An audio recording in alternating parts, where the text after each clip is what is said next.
Welcome to official YouTube channel of Rajan's career point. जैसा कि आप सब सिविल एस्पिरेंट जानते हैं कि अभी बल्क में पीडब्ल्यूडी और लगभग सीएससीबी का जेई और शायद ए भी आने वाला है।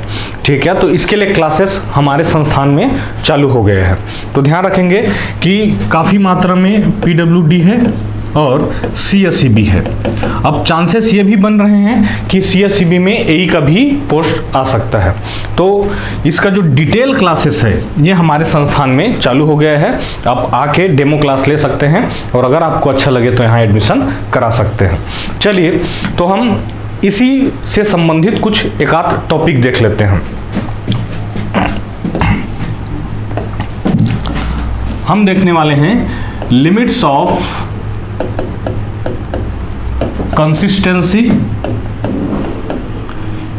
या इसी को बोला जाता है अटरबर्ग लिमिट। अटरबर्ग्स लिमिट, ठीक है क्या? अभी 2-3 दिन पहले ही असिस्टेंट मैनेजर का रिजल्ट आया है कंस्ट्रक्शन का, और आईटीआई ट्रेनिंग ऑफिसर का भी रिजल्ट आया। जो आईटीआई ट्रेनिंग ऑफिसर है उसमें मेरा रैंक जो था वो 8th था, और जो असिस्टेंट मैनेजर है उसमें मेरा रैंक 27 है। ठीक है, तो जो मैं इसलिए पेपर देता हूँ ताकि बच्चों को मैं पेपर का एनालिसिस करके बच्चों को समझा सकूं कि किस पैटर्न में अभी पेपर चल रहा है और किस तरीके से तैयारी करना है, कौन सा हमारा कोर एरिया होगा जिस पर हमें ज़्यादा ध्यान देके पढ़ना होगा। ठीक है, तो इससे तैयारी में काफ़ी आसानी होती है। चलिए देखिए, अटरबर्ग लिमिट या लिमिट ऑफ कंसिस्टेंसी, ये हमारे सॉइल मैकेनिक्स का काफ़ी इंपॉर्टेंट टॉपिक है, जिसमें हम इंपॉर्टेंट इंडाइसेस के बारे में पढ़ते हैं। जो इंडेक्स प्रॉपर्टी है उसके बारे में पढ़ते हैं। इंडेक्स प्रॉपर्टी से हमें सॉइल के स्ट्रेंथ के, शियर स्ट्रेंथ के बारे में, या सॉइल के जो शियर स्ट्रेंथ है या उसका स्ट्रेंथ है उसके बारे में रफ आइडिया मिलता है।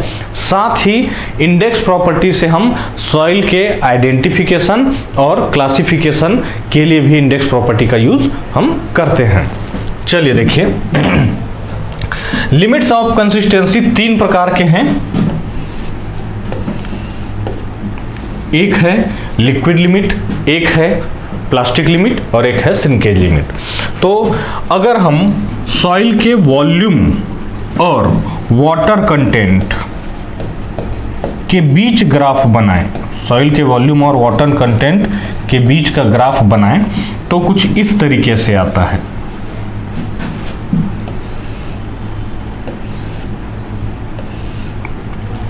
यहां होगा लिक्विड लिमिट, यहां होगा प्लास्टिक लिमिट, यहां होगा श्रिंकेज लिमिट। देखिए, अगर कोई सॉइल में वाटर कंटेंट लिक्विड लिमिट से ज़्यादा है तब उसको कहेंगे कि ये लिक्विड स्टेट में है, तब उसको कहेंगे कि ये लिक्विड स्टेट में है।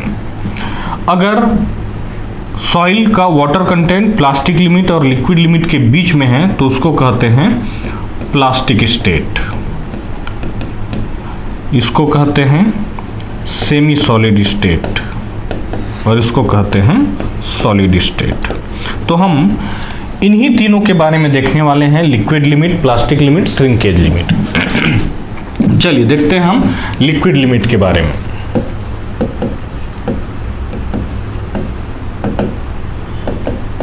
देखिए, लिक्विड लिमिट कहाँ का है, हमने क्या किया, इस ग्राफ को कैसे बनाया है उसको पहले समझ लेते हैं। हमने किसी सॉइल में काफ़ी मात्रा में मॉइस्चर कंटेंट रखा है। ठीक है, फिर उस मॉइस्चर कंटेंट को कम करते हुए आ रहे हैं, मॉइस्चर कंटेंट को कम करते हुए आ रहे हैं और ग्राफ बना रहे हैं। तो शुरू में क्या हो रहा है, जैसे जैसे मॉइस्चर कंटेंट कम हो रहा है, यानी कि वाटर कंटेंट कम हो रहा है, इसका वॉल्यूम भी कम हो रहा है। फिर एक ऐसा समय आया जिसमें हमने वाटर कंटेंट को कम किया तो सॉइल का वॉल्यूम में कोई चेंज नहीं आया। देखिए, लिक्विड लिमिट पहले समझते हैं। लिक्विड लिमिट कहाँ का बाउंड्री है? देखिए, प्लास्टिक लिमिट, प्लास्टिक स्टेट और लिक्विड स्टेट के बीच का स्टेट है।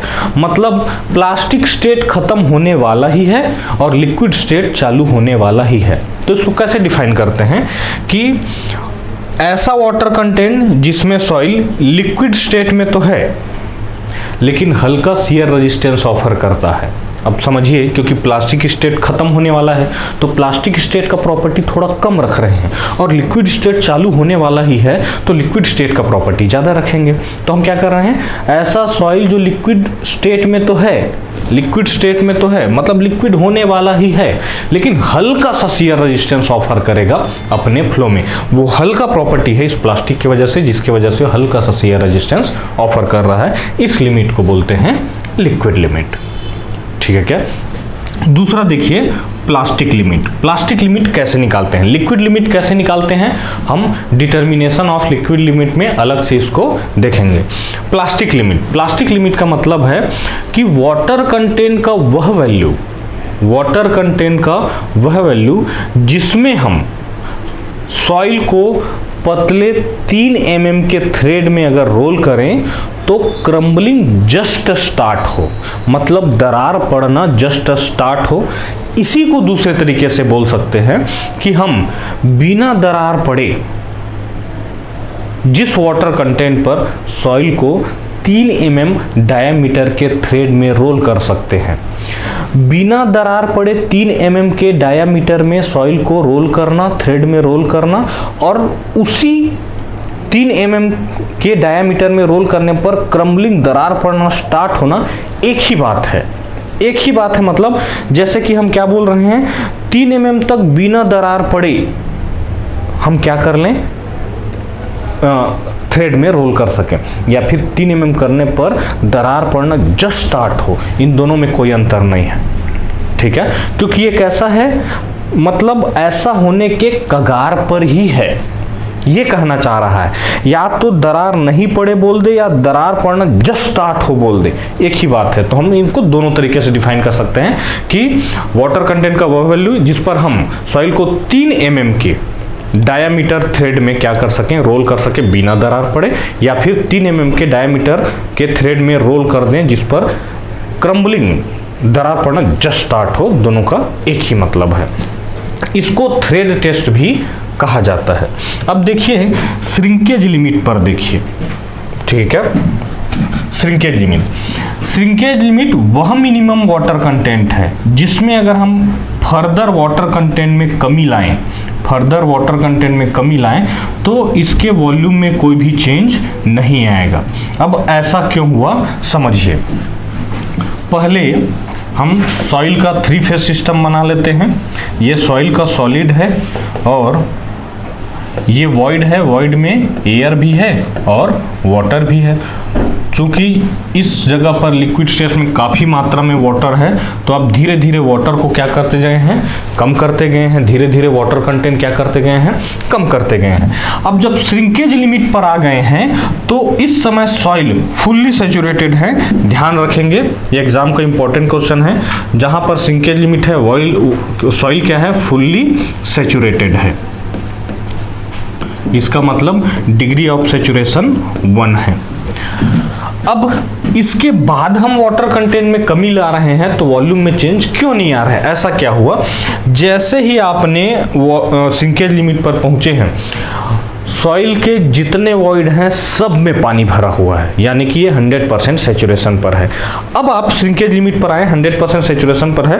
वाटर कंटेंट को अगर आप कम करते हैं तो सॉइल के वॉइड से आप पानी निकाल रहे हैं, और सॉइल के वॉइड से जब पानी निकालेंगे तो उस वॉइड को एयर ले लेता है। इसका मतलब सॉइल के वॉल्यूम में कोई भी कमी नहीं आएगी। इस वजह से इसको कह रहे हैं कि मिनिमम वाटर कंटेंट जिसपे सॉइल फुल्ली सैचुरेटेड है plus further reduction in water content will not cause any change in volume. अगर हम यहाँ से फिर से वापस से वाटर कंटेंट को कम कर देंगे तो वॉइड से पानी निकाल रहे हैं हम, और वॉइड से पानी निकाल रहे हैं तो इसके वॉल्यूम में कोई भी कमी नहीं आएगी, इसलिए वॉल्यूम में कोई भी कमी आपको नहीं दिख रहा है। ठीक है, तो ये तीनों जो अटरबर्ग लिमिट है ये हेल्प करता है ताकि हम सॉइल के इंडाइसेस के बारे में, इंडेक्स प्रॉपर्टी के बारे में हम पढ़ सकें। और इंडेक्स प्रॉपर्टी हम इसलिए पढ़ रहे हैं ताकि सॉइल को हम क्लासिफाई कर सकें या सॉइल का आइडेंटिफिकेशन कर सकें, सॉइल के पहचान सकें। तो जैसे कि हम सिविल इंजीनियरिंग में सॉइल को कैसे मतलब क्लासिफाई कर रहे हैं कि क्ले है, सिल्ट है, सैंड है। उसके बाद सैंड को भी 3 टाइप में बांट दिए हम कि फाइन है, मीडियम है, कोर्स है, उसके बाद बोल्डर है, कॉबल है। इसका मतलब आपको समझना पड़ेगा कि हम सॉइल को क्ले में बांट रहे हैं, सिल्ट में बांट रहे हैं, सैंड में बांट रहे हैं, बोल्डर में बांट रहे हैं। तो सॉइल जो है वो कब से सैंड या बोल्डर होने लग गया, दिमाग में ये भी आ रहा होगा। तो आप ध्यान रखेंगे कि जब हम सॉइल को इस नाम से क्लासिफाई करते हैं कि क्ले है, सिल्ट है, सैंड है, बोल्डर है, ये नाम केवल उनके साइज के आधार पर रखा गया है। ये नाम केवल उनके साइज के आधार पर रखा गया है कि सॉइल का साइज ये है तब उसको क्ले कहेंगे, सॉइल का साइज इससे बड़ा है तब उसको सिल्ट कहेंगे, सॉइल का साइज इससे बड़ा है तब उसको सैंड कहेंगे। सैंड कहने का मतलब केवल सॉइल का साइज है, जो सैंड के साइज का है वो सॉइल सैंड नहीं है। ध्यान रखेंगे क्या बोल रहा हूं कि सॉइल को सैंड तब कह रहे हैं जब उसका पार्टिकल साइज सैंड के साइज का है। इसका कतई ये मतलब नहीं है कि वो जो सॉइल है वो सैंड है। ये डेजिग्नेशन केवल और केवल उनके साइज के आधार पर है। इसका मतलब जब वो बोल रहा है कि सॉइल को सैंड कहेंगे तो दूसरे शब्दों में साइलेंटली वो बोलना चाह रहा है कि ये सैंड के साइज का है, सैंड नहीं है। यहाँ पर स्पष्ट बुक में लिखा होता है कि sand means it is a size of soil which belong to the size of sand. ठीक है, वैसे ही कोई सॉइल बोल्डर कैसे हो सकता है, तो ऐसा नहीं है। सॉइल का पार्टिकल अगर बोल्डर के साइज का है तो उस सॉइल को नाम दे दिया गया है कि ये बोल्डर है, सही में वो बोल्डर नहीं है। ठीक है क्या, तो यहां से दो इंडेक्स प्रॉपर्टी हम बड़ा आसानी से निकाल सकते हैं। ये जो रेंज है WL माइनस WP, इसको बोलते हैं प्लास्टिसिटी इंडेक्स। ठीक है क्या, तो प्लास्टिसिटी इंडेक्स किसको बोला जाएगा, जिसको हम बोलते हैं IP। तो ये होता है WL माइनस WP, तो इसको हम कहेंगे प्लास्टिसिटी इंडेक्स। अगर सॉइल में ये रेंज काफ़ी ज़्यादा है, ये बताता है कि सॉइल काफ़ी मात्रा में प्लास्टिक है, इसका मतलब इसके बिना फेलियर के हम इसको अलग अलग शेप में काफ़ी मात्रा में मोल्ड कर सकते हैं। वैसे ही इस रेंज को बोला जाता है श्रिंकेज इंडेक्स।